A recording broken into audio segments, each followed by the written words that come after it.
একটা অবজেক্টের কালার বিভিন্ন কালারে আপনারা আনতে পারেন। তো দেখাবো আজকে যে কিভাবে এটা আনতে পারেন। তার জন্য চলুন শুরু করা যাক আজকের ভিডিওটি। আসসালামু আলাইকুম রহমতুল্লাহ। আজকে ফটোশপের আরেকটি নতুন ক্লাসে আপনাদের দেখাবো যে কিভাবে যেকোনো অবজেক্টের কালার, যেহেতু গত ক্লাসেও আমি দেখাচ্ছিলাম যে অবজেক্টের কালার কিভাবে পরিবর্তন করতে হয়, তো আজকে আমি অন্য একটা অবজেক্টের কালার পরিবর্তন করব। তার জন্য আমরা একটা ইমেজ নিয়ে নিলাম। এই ইমেজটার আমরা যে অবজেক্ট কালার আছে সেটা পরিবর্তন করব। আমরা এই ইমেজটা আগে সিলেকশন করে নেব। কুইক সিলেকশন যে টুলটা আছে, কুইক সিলেকশন টুল নিলাম। নেওয়ার পর আমরা এটা সুন্দর করে আমাদের এই যে জামা, তার এই জামাটা সিলেকশন করে নেব। ওকে, আমাদের সিলেকশনটা হয়ে গেছে। এরপর আমরা এখান থেকে আমাদের যে সাবজেক্টের লেয়ারটা, এই লেয়ারটা আমরা এখান থেকে গ্রুপ করে নেব। গ্রুপ করার জন্য আমরা এখানে ক্লিক দেব গ্রুপে। এরপর আমরা এখান থেকে এটাকে মাস্ক করে দেব। গ্রুপটা আমরা মাস্ক করে দেওয়ার পর আমরা এখান থেকে সলিড একটা কালার নেব। তার জন্য আমরা এখানে আসলাম, নিচে অপশন দেখতে পাচ্ছেন অ্যাডজাস্টমেন্ট লেয়ার, এখানে আসবো। এখান থেকে আমরা সলিড কালার আমরা এখানে একটা কালার দিয়ে দিলাম। ফার্স্ট অফ অল এই কালারটা দিয়ে দিই। এরপর আমরা এটাকে এই মুড থেকে আমরা এখানে কালার করে দেব। এই কালারটা আমরা এখান থেকে ব্রাইটনেসটা আমরা এখান থেকে কন্ট্রোল করব। তার জন্য ব্রাইটনেস কন্ট্রাস্ট যে আছে এটা, কিংবা আমাদের এখানে লেভেলস আছে, লেভেলসটা দিয়ে আমরা এখান থেকে একটু কন্ট্রোল করে দেব। আমরা যদি চাই একটু লাইটনেস করতে পারি, তো আমরা একটু ডার্কনেস করব এইভাবে, এই যে। ওকে, এরপর আমাদের এটা এই গ্রুপটা আমরা ব্লেন্ডার অপশনে যাব। লেয়ার স্টাইল থেকে আমরা এখান থেকে এটা কন্ট্রোল চাপ দিয়ে ধরে এটা একটু অ্যাডজাস্ট করে দেব।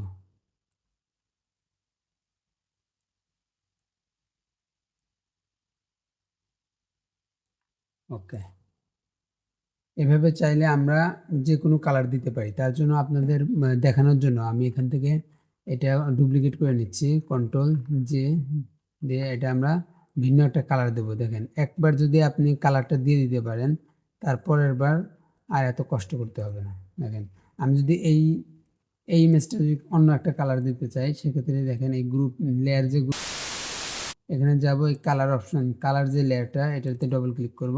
তারপর আমাদের এখান থেকে কালার প্যানেল ওপেন হবে। এখান থেকে আমরা যে কোনো কালার দিয়ে দিতে পারি। দেখেন, সবুজ দিয়ে দিলাম, সবুজ হলো। এরপর আবার যদি আমরা এখান থেকে ভিন্ন একটা লেয়ারের জন্য কাজ করি, সেক্ষেত্রে আবার কন্ট্রোল জে দিয়ে কপি করলাম, কন্ট্রোল টি দিয়ে ট্রান্সফর্ম করে সাইডে আবার নিয়ে আসবো। এরপর এটার কালারটা পরিবর্তন করব। তার জন্য আমরা আবার এখানে যাব লেয়ার স্টাইলে, এখান থেকে কালার অপশন থেকে ভিন্ন একটা কালার দিয়ে দিই। আমরা দিয়ে দেব নীল। ওকে, আমরা এভাবে চাইলে বিভিন্ন কালার এখান থেকে আমরা দিয়ে দিতে পারি। আমরা যদি এখান থেকে এই ক্রপ টুলে যাই, ক্রপ টুল থেকে যদি আমরা একটু এরকম একটু আরো ইমেজ বসানোর জন্য যদি আমি এভাবে বড় করে নিই, দেখেন।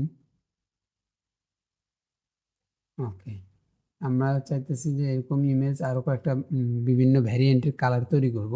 তো তার জন্য আমরা এখান থেকে আবার এই লেয়ারটা কপি করলাম, কন্ট্রোল জে দিয়ে কন্ট্রোল টি, এরপর আমরা এটা নিচে রাখি।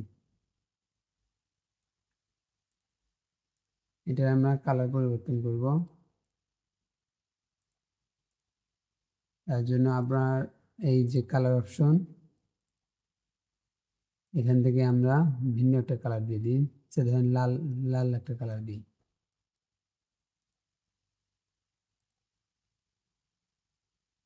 এরপর চাইলে আমরা আরেকটা কালার দেব। তার জন্য আমরা কি করব, তার মানে আপনার ফার্স্টে যদি একটা কাজ হয়ে যায়, তারপরের কাজগুলো ইজিলি হবে।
তো আমরা চাইলে এভাবে যেকোনো কালার আমাদের অবজেক্টের মধ্যে দিয়ে দিতে পারি। এভাবে আমাদের একই ভেরিয়েন্টের ধরেন আপনার একটা প্রোডাক্টের ইমেজ আসলো, যেটা বলল যে আমার এই ইমেজটা ৪ ধরনের কালারের এই ইমেজটা আছে।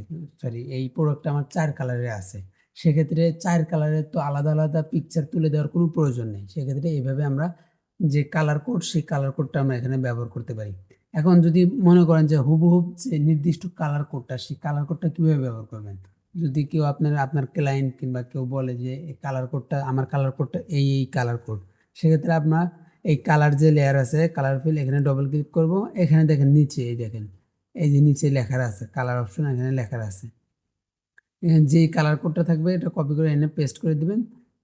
সেক্ষেত্রে সেই কালার কোডটা এখানে ধরে নেবেন। কেমন? এভাবে আমরা যেকোনো অবজেক্ট নির্দিষ্ট হুবহুবভাবে পরিবর্তন করে দিতে পারি। এই ছিল আজকের ভিডিওতে, যে ভিডিওতে আপনাদের যেকোনো অবজেক্টের যেকোনো কালার, সেম একটা অবজেক্টের একটা প্রোডাক্টের যেকোনো আলাদা, আলাদা কালার ভেরিয়েন্ট তৈরি করতে পারি।